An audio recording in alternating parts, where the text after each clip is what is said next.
আজকে আমি তরমুজ খাবো। আরে পাগল, তুমি ভুল বুঝেছ। ওইটা তরমুজ হবে না, ওইটা তরমুজ হবে।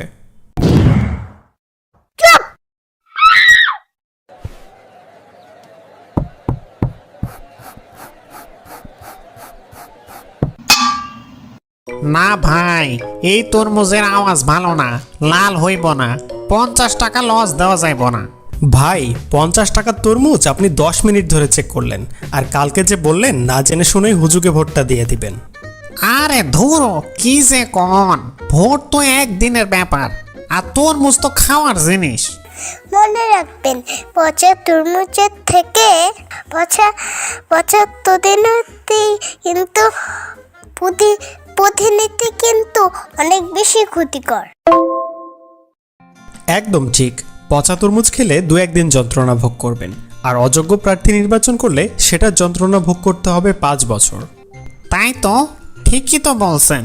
তাইলে তো দেখা শুইনা যোগ্য ব্যক্তিকে ভোট দিতে হইব। একদম ঠিক। আসাদ আঙ্কেল একটা পাত্র দেখেছি।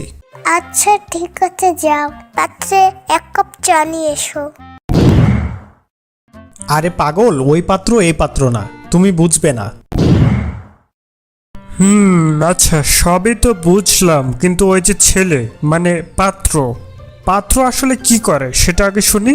পাত্র খুব ভালো, ঘরের ছেলে, সবই ঠিক, কিন্তু একটু বেয়াদব আর কি। কি সব আজে বাজে কথা বলো? আমার একজন যোগ্য এবং সৎ ছেলে দেখে আমার মেয়ের বিয়ে দিতে চায়। দেখো, জীবনে কোনো সিদ্ধান্তই হালকাভাবে নেওয়া যায় না। ছোট হোক বা বড়, যে কোনো সিদ্ধান্ত নেওয়ার আগেই ঠিকভাবে জেনে বুঝে নেওয়া দরকার। তাহলে আপনি ভোটের কথা বলার সময় কেন বললেন যাকে সামনে পাবো তাকেই দিয়ে দিব?